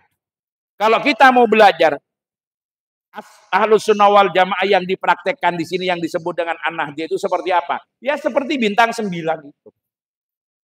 Bintang yang besar itu adalah Nabi. 4 di bawahnya itu Khulafa ar-Rasyidun. Kemudian 4 di bawahnya itu adalah madhab 4. Ketika digabung semuanya 9 itu Wali Songo. Berarti pondok ini. Paham ya? Berarti maksudnya apa? Kita ini beragama mengikuti Rasulullah dan apa yang telah disepakati oleh para sahabat yang disimbolkan dengan kepemimpinan 4 Khulafaur Rasyidun dalam mengamalkan sunnah dengan pola bermadhab, mengikuti 4 madhab dalam bidang fikih, Kemudian yang semuanya diramu dibawa ke Indonesia oleh Wali Songo. Itulah sebetulnya Ahlus Sunnah wal Jamaah itu. Itulah tugas pesantren yang pertama sebagai lembaga tafakuh fiddin. Dan yang terakhir, yang kedua, ini hanya sedikit saya sebut, mungkin berapa menit. Yang kedua, tugas pesantren itu adalah melahirkan para santri yang akan bertugas untuk memberikan peringatan kepada kaumnya, artinya para santri yang akan pulang ke tengah-tengah masyarakat untuk melaksanakan dakwah. Dakwahnya bagaimana? Mengajarkan ajaran agama yang dikontekstualisasikan sesuai dengan keadaan yang dihadapinya. Bukan berarti ajarannya yang tidak konsisten, bukan. Tetapi aktualisasinya bisa beragam tergantung dari bagaimana kemasan itu berkembang. Nah, ibarat ini, yang kita jaga adalah air. Kalau air kita bawa ke masyarakat yang suka pakai wadah dari beling, maka gelas adalah tempat yang paling aman bagi air. Tapi ketika air dibawa ke masyarakat yang suka pakai wadah dari plastik, maka botol adalah tempat yang nyaman bagi air. Tapi ketika air dibawa ke masyarakat yang suka pakai wadah dari tanah, maka kendi adalah tempat yang nyaman bagi air. Lalu persoalannya adalah bagaimana air yang di dalam gelas dimasukkan ke botol atau di dalam gelas dimasukkan ke kendi. Buka tutupnya, tuangkan airnya, tinggalkan gelasnya, biarkan air nyaman ada di dalam botol, jangan masukkan air sak gelas-gelasnya ke dalam botol. Karena yang kita jaga kan airnya. Urusan kemasannya silahkan sesuaikan di mana tempatnya. Karena yang penting airnya higienis seperti ini. Kenapa? Karena tempatnya bagus, ketika pakai beling, airnya bersih. Kalau bersih, yang minum aman. Bismillahirrahmanirrahim. Alhamdulillah. Nah, inilah aktualisasi ajaran agama. Di mana kadang-kadang ketika tempatnya berbeda, harus berbeda. Berbeda aktualisasinya, bukan berbeda substansi ajaran agamanya. Karena airnya tetap, itulah yang dijaga. Kemasannya bisa berubah. Paham? Bagaimana kita mengemas ajaran agama tentang menutup aurat? Nabi pakai jubah. Kemudian dibawa ke Indonesia pakai apa? Pakai sarung, pakai baju koko. Di atasnya pakai kopiah begini. Atau paling tidak pakai kopiah putih. Atau kalau di Solo, di Jogja pakai belangkon. Sama aja. Dibawa ke tempat yang lain di Eropa, di bawah pakai celana, di atasnya pakai baju, bajunya dikasih dengan dasi, dibungkus lagi dengan jas, atasnya pakai apa? Pakai topi, pakai koboi, sama aja penutup kepala. Maksudnya gimana? Kalau sudah pakai jas, kemudian mau pakai baju koko, lepaskan jasnya, baru ganti dengan baju koko. Lepaskan jubahnya, baru pakai celana dan dipasang baju dengan jasnya. Jangan pakai jubah, kemudian dibungkus dengan celana, dibungkus lagi dengan jas, akhirnya melembung-melembung pakaiannya. Itulah pakaiannya. Yang kita jaga adalah ajaran Islamnya. Dulu di awal Islam dikemas dengan apa? Namanya satu wadah disebut dengan khilafah. Khilafah itu bagus. Kapan? Waktu itu di situ tempatnya. Ketika bawa ke Indonesia, ambil ajarannya, tinggalkan khilafahnya. Masukkan ke sini secara konstitusional dalam negara kesatuan Republik Indonesia. Ketika mau dipindah ke Malaysia, tinggalkan Indonesianya, biarkan dikemas dengan kerajaan Malaysia. Ketika mau dibawa ke Brunei, angkat dari kerajaan Malaysia, ambil ajarannya, biar dikemas dengan Kesultanan Brunei. Itulah yang menjadikan Islam sholihun likulli zaman wa makan. Kenapa? Karena kita tidak terikat dengan kemasan, yang kita jaga isi. Itulah aktualisasi daripada Ahlussunnah wal Jamaah yang dilaksanakan oleh Nahdlatul Ulama. Dan ini yang harus dilakukan oleh para santri. Dan bagaimana para santri itu ke depannya. Dan yang harus jadi catatan, yang paling akhir dari saya pada halaqah ini, Al-Quran pesannya adalah menggunakan fi'il mudhari'. Liyatafaqahu fiddin. Dan waliyun diru. Apa itu fi'il mudhari'? Ma dalla ala hadasin yakbalul hala wal istiqbal. Artinya apa? Proses pembelajaran agama dan para alumni yang mengajarkan agama di tengah-tengah masyarakat harus mampu menjawab problem-problem keumatan saat ini sekaligus menjawab tantangan masa depan. Menyelesaikan problem saat ini dan menjawab tantangan masa depan. Sehingga yang dijaga di situ. Kajiannya tetap kitab Fathul Qorib, tetapi ngajinya mungkin yang pakai tetap sasaan itu ada di kelas. Tapi ketika musyawarah sudah berubah. Pakai laptop, pakai komputer. Kenapa? Lebih cepat melacaknya. Lebih cepat membukanya. Kalau dulu melacak ayat Al-Quran pakai kitab Fathur Rahman li Thalabi Ayil Quran. Saya ingat masih seusia kalian, saya ini dulu sering ikut lomba itu. Fahmil Quran sampai ke nasional. Begitu, kalau nyari. Ini ada di ayat berapa surat apa. Setengah menit udah ketahuan. Ayat ini, surat ini. Pakai kitab apa namanya Fathur Rahman li Thalabi Ayil Quran. Sampai sekarang tetap begitu. Kalau sekarang nggak usah itu, langsung HP-nya dibuka, dimasukkan ayatnya udah ketemu semua. Begitu ayatnya sudah ketemu, diklik lagi sudah kita lari ke tafsir A, pindah lagi ke tafsir B, pindah lagi ke tafsir C. Satu alat sudah bisa membuka semuanya. Lah itu digunakan, bahasanya disesuaikan.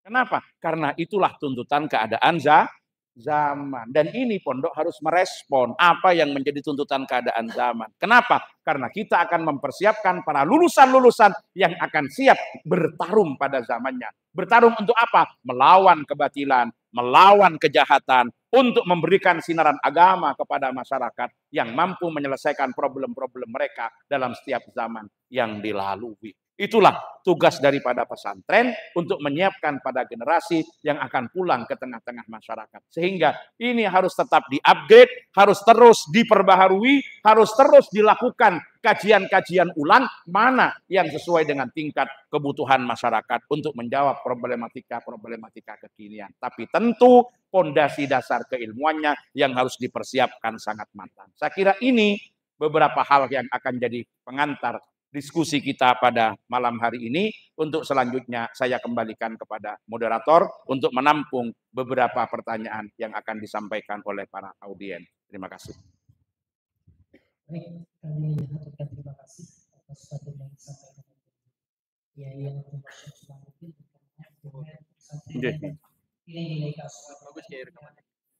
tapi tadi miringnya mungkin anak-anak yang daan. Jadi ini posisinya kalau dibuka biasa miring. Cuma kalau ini bisa disesuaikan. Tapi bagus. Satu saja. Nah, kan miring gini tadi. Salah salah putarannya tidak apa-apa. Harus istirahat dengan perjalanan dari tadi sore sehingga kami berikan kesempatan satu saja. Ketika ada kami berikan kesempatan. Kami persilakan. Mungkin apa ada klikannya yang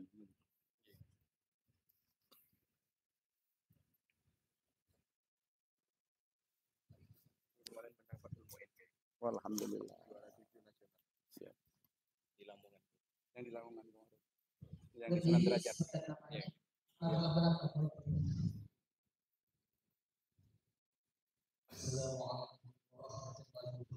Waalaikumsalam. Saya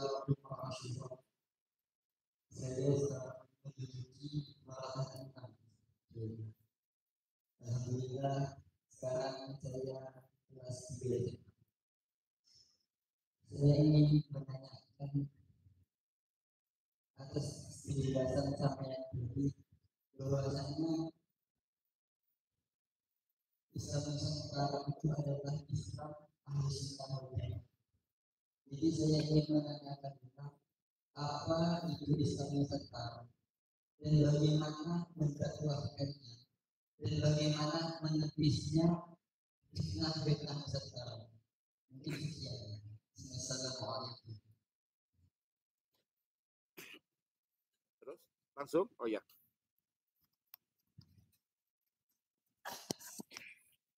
Pertanyaan yang luar biasa, apa itu Islam Nusantara? Karena kemarin ramai ketika gagasan itu dimunculkan. Baik yang meramaikan itu yang paham ataupun yang lebih-lebih yang tidak paham. Kadang-kadang yang berdiskusi, yang berbicara sama-sama tidak paham. Sehingga kemudian tuduhan-tuduhan yang muncul. Dianggap Islam Nusantara itu adalah agama baru, ajaran baru. Sebetulnya bukan di situ. Apa itu Islam Nusantara? Ya tidak lain adalah tipikal Islam Ahlus Sunnah wal Jamaah yang diterapkan di Indonesia. Yang diterapkan di Nusantara. Jadi bagaimana pola-pola keberagaman Muslim Nusantara, itulah yang dijaga. Karena tadi yang saya sampaikan, aktualisasinya bisa berubah. Tergantung daripada perbedaan situasi dan kondisi. Jadi bahasa sederhananya begini. Islam itu adalah satu dan universal. Aktualisasinya yang beragam. Keragaman itu tidak lepas daripada keragaman tempat di mana Islam diaktualisasikan, yang meliputi perbedaan adat istiadat, perbedaan budaya, perbedaan struktur masyarakat, kecenderungan masyarakat, dan seluruh peranata sosial yang ada. Indonesia merupakan varian daripada keragaman itu. Sehingga aktualisasi Islam di Indonesia tidak harus sama dengan aktualisasi Islam di tempat kelahirannya karena perbedaan budaya, adat istiadat, kebiasaan, serta infrastruktur dan peranata sosial yang melatar belakangi. Itu yang mungkin harus dipahami. Artinya ada pula yang menyebut secara sederhana, Islam Nusantara itu tidak lain adalah integrasi antara ajaran-ajaran agama dengan budaya luhur di satu bangsa, utamanya bagi kita di Nusantara. Apakah kalau ada Islam Nusantara nanti ada Islam Kalimantan? Di Kalimantan masih dibagi lagi Islam Kalimantan Selatan, Kalimantan Barat. Di Kalimantan Barat ada Islam Pontianak, ada Islam Sambas, ada Islam Singkawang, ada Islam Mempawah, ada Islam Mempayang, dan lain sebagainya. Apakah ada seperti itu? Ya monggo kalau memang mau diaktualisasikan ke sana. Tapi ini bukan ajaran baru. Tetapi adalah mengaktualisasikan prinsip-prinsip ajaran agama yang tetap mengakomodasi terhadap budaya. Kenapa? Karena agama memandang budaya itu tidak berarti kemudian harus menerimanya, tapi melakukan koreksi. Kalau budaya itu sesuai dengan ajaran-ajaran agama, maka dijadikan sebagai kemasan yang sangat efektif untuk mensosialisasikan ajaran agama sampai kepada lapis masyarakat level yang terbawah. Tapi ketika budaya itu bertentangan dengan agama, maka itu harus dikoreksi dan harus ditinggalkan. Sehingga Al-Imam Al-Qarafi itu mengatakan begini, la yambaghi li ahadin al-khuruj min adatin nas ma lam takun fil haram. Tidak patut bagi setiap orang keluar dari kebiasaan yang ada dan berkembang di tengah-tengah masyarakat selama itu bukan sesuatu yang haram. Maka disitulah kemudian kita juga harus melihat antara aspek kepatutan dan kepantasan. Beda kalau persoalan ibadah. Ibadah itu memiliki daya lentur yang lebih kuat sehingga tidak akan terjadi perbedaan-perbedaan dimanapun. Tapi kalau muamalah, ketika bergeser satu tempat ke tempat yang lain, itu banyak prinsip-prinsip yang berbeda, termasuk muasyarah dan khuluq kita. Sekarang saya contohkan begini. Orang makan. Mohon maaf, ini karena contoh ini ya, mohon maaf. Orang makan. Itu kan yang sunnah kan duduknya begini. Paham ya? Kan duduknya begini. Begini kan? Paham adik-adik santri? Apa tujuannya? Biar nasi itu masuk ke lambung kiri di sini. Sehingga kita bedakan. Di lambung itu ada sepertiga itu buat nasi, sepertiga buat air, dan sepertiga buat pernapasan. Tetapi seandainya kita tidak begini, itu kan juga tidak apa-apa. Sekarang kita lihat, ketika di tengah-tengah masyarakat, kumpul dengan para kiai, kumpul dengan orang-orang sepuh, menurut sampean, saya duduk begini nih, bagus apa enggak? Sekarang bagus apa enggak? Seandainya saya duduk begini, kan saya dapat sunnah. Tapi kalau saya tidak begini, karena begini ini bisa menimbulkan fitnah, kan juga tidak salah. Maka saya seharusnya bagaimana? Ya begini. Bukan semata-mata karena ingin mengejar kepatenan terhadap itu, tapi kemudian akan menimbulkan persoalan-persoalan di tengah-tengah masyarakat. Ini sebetulnya hal-hal kecil. Loh, kenapa sunnah tidak ditradisikan? Monggo ditradisikan, tapi kan kita juga harus melihat kesiapannya. Akan tetapi apabila budaya itu mukhalifah syariah, tentu harus langsung kita rubah. Langsung kita harus perangi di situ. Jadi Nusantara itu sebetulnya di situ lebih kepada aktualisasi ajaran Islam di konteks keindonesiaan karena memungkinkan terjadinya perbedaan dalam wujud aktualisasi karena perbedaan situasi dan kondisi. Disitulah kita memahami bahwa di dalam kaidah itu juga disebutkan al-hukmu yataghayyaru bitaghayyuril azminati wal ahwali wal amkan. Hukum itu berubah dengan perbedaan situasi dan kondisi. Mohon maaf, ini hukum yang mana yang dimaksudkan? Hukum yang berubah itu hukum dalam perspektif fikih, bukan hukum dalam usul. Kalau hukum yang dalam usul, yaitu al-khitab, itu tidak akan pernah berubah. Apa yang disebut dengan hukum itu? Kalau dalam usul, hukum itu adalah khitabullah fima yata'allaqu bi af'alil mukallafin iqtida'an aw takhiran aw wada'an. Titah Allah yang terkait dengan perbuatan orang mukallaf, baik itu berupa tuntutan mengerjakan atau tuntutan meninggalkan, ataupun pilihan antara mengerjakan dan meninggalkan, atau ketentuan-ketentuan yang terkait dengan dilangsungkannya satu hukum atau tidak. Itu yang kemudian terbagi menjadi hukum taklifi dan hukum wada'i. Itulah hukum dalam usul. Tapi hukum dalam fikih itu apa? Al-asar al-mutartab minal khitab. Pengaruh yang ditimbulkan oleh khitab setelah didialogkan. Karena dari khitab itu bisa menunjukkan kepada wujub, kalau itu pakai amar, atau bisa menunjukkan kepada nadab, kalau korinahnya tidak lil wujub, dari wujub kemudian hukumnya menjadi wajib. Dari nadab kemudian menjadi mandub. Itu kalau orang belajar usul begitu. Kalau belajar usul begitu. Lah, jadi kayak gini prosesnya sehingga lahirlah hukum itu. Maka ini hukum yang di sini kan bisa berubah. Kayak sampean contoh ya, misalkan sampean baca kitab bejuri misalkan. Salah satu syaratnya orang jadi saksi nikah itu adalah adil. Dan kriteria adil itu tidak pernah pergi, tidak pakai kopiah, dan tidak gampang makan di pasar. Ayo sekarang cari orang yang begitu itu, susah. Yang tidak. Padahal sebetulnya ukurannya adalah adil adalah menjaga muru'ah, dan muru'ah diantaranya tidak pernah pergi tanpa kopiah dan tidak pernah makan di pasar. Sebetulnya harus ada catatan sekarang, kalau itu menjadi ukuran muru'ah. Tapi sekarang orang jalan tidak pakai kopiah dan orang makan di pasar kan nggak mengganggu muru'ah. Walaupun harus dilihat dulu pasarnya pasar yang seperti apa. Gitu. Kan harus dilihat dulu juga gitu. Sekarang banyak kalau di luar negeri, di Mesir, di mana orang khutbah itu ya pakai jas, pakai dasi, pakai kopiah itu banyak. Walaupun di sini masih tabu. Nah kalau yang dicari seperti itu, ini kan harus bergeser. Itulah yang saya sebut dengan pergeseran-pergeseran karena ditemukan suatu hal yang memang ada pada waktu itu, tidak ada pada waktu ini, atau ada pada waktu ini, tidak ada pada waktu itu. Dan itu juga berubah tergantung dengan situasi dan kondisi. Atau mungkin saya contohkan, karena informasinya antum ini termasuk yang kemarin dikirim untuk lomba baca kitab Fathul Mu'in ya, di Lamongan. Iya, saya pernah menjadi ketua Dewan Hakim di bidang Fathul Mu'in. Tapi beberapa waktu yang lalu ketika belum terlalu sibuk, nah masih sering nunggu ini harus 6 hari 7 hari gitu, melodoti gitu. Saya pernah ketua majelis hakimnya yang di Fathul Mu'in. Sekarang saya contohkan di situ. Kalau ada orang punya sapi, sapinya limusin, umurnya 1 tahun, mau dijadikan sebagai hewan korban, tapi beratnya sudah 1 ton. Kira-kira dibawa ke kiai-kiai itu diterima apa enggak jadi hewan korban? Diterima apa enggak? Diterima apa enggak?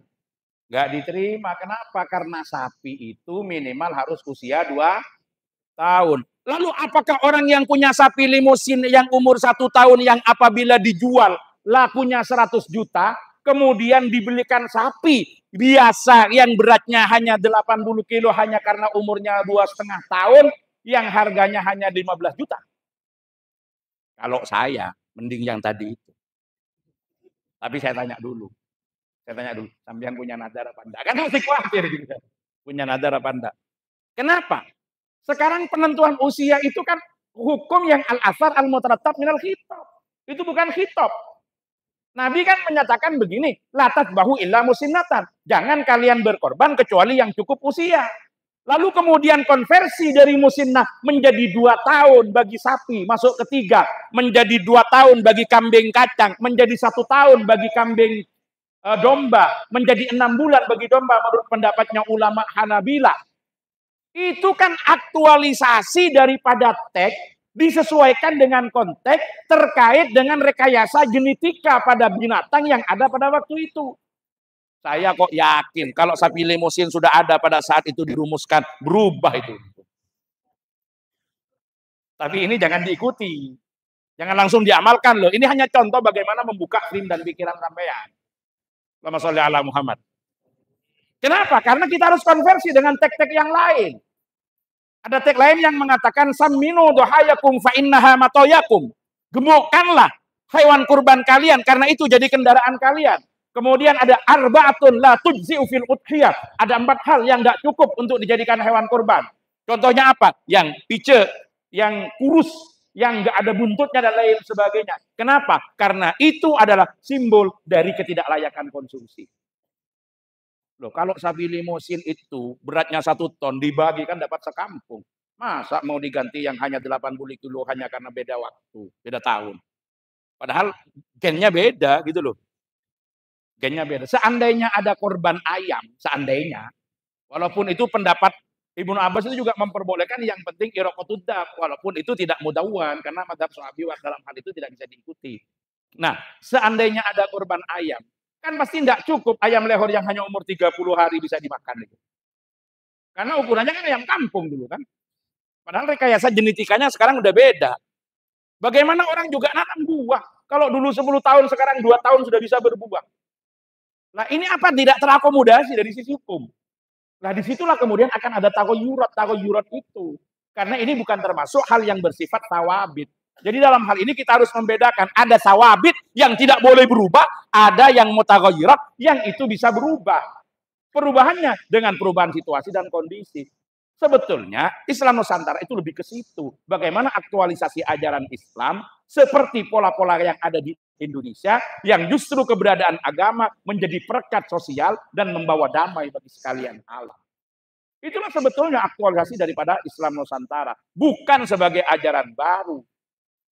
Tetapi lebih mengedepankan aspek integrasi antara ajaran agama dengan nilai luhur, budaya di satu bangsa, sehingga tidak terjadi ketegangan-ketegangan di dalam mempraktekkan ajaran agama. Karena ketegangan itu terjadi bukan karena kesalahan ajaran agamanya, tapi kesalahan aktualisasi dalam ajaran agama yang tidak melihat terhadap kearifan lokal. Itu akhirnya terjadi benturan-benturan yang saya katakan tadi. Kenapa? Karena air sak gelas-gelasnya mau dimasukkan ke dalam kendi. Ya pecah. Harusnya bagaimana? Tuangkan airnya, tinggalkan gelasnya. Biarkan air dalam kendi.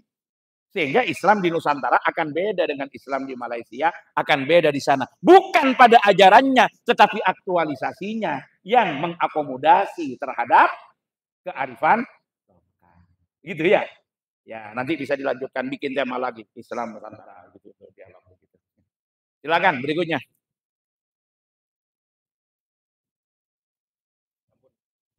Cukup. Ya. Karena sudah ada yang mewakili satu dan dianggap cukup dan ini sudah sah untuk disebut halaqah. Yang penting sudah ada yang bertanya dan pertanyaannya sudah dijawab gitu loh.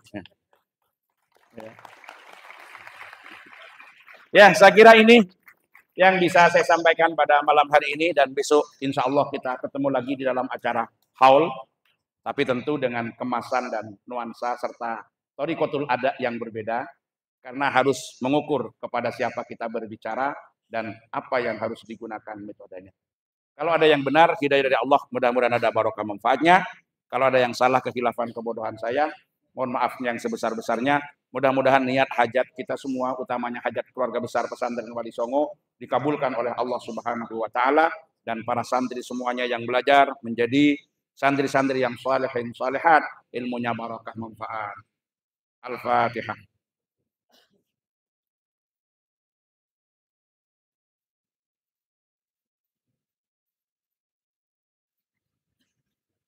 Bismillahirrahmanirrahim. Allahumma ya azim sultan ya qadim al-ihsan ya daiman ni'am ya kathir al-jud ya wasi' al-lata. Salli wa sallim wa barik ala sayyidina maulana Muhammadin wa ala alihi wa sahbihi ajma'in. Allahumma lakal hamdu syukra wa lakal hamdu fadla wa anta rabbuna haqqa wa nahnu 'abiduka rika wa anta lam tazal lidzalika ahla.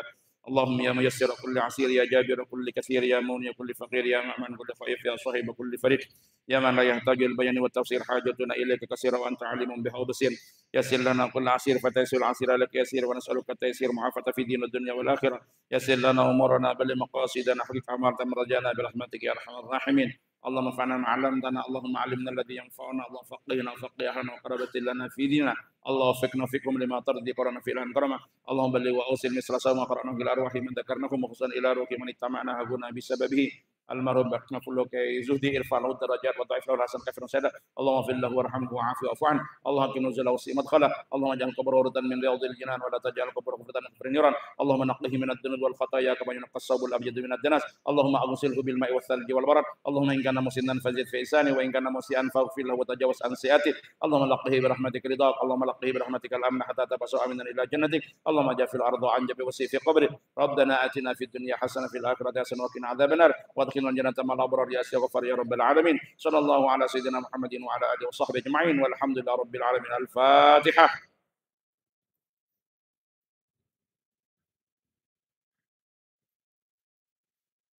هدانا الله واياكم اجمعين والله الموفق الى قوم الطريق السلام عليكم ورحمه الله وبركاته Waalaikumsalam.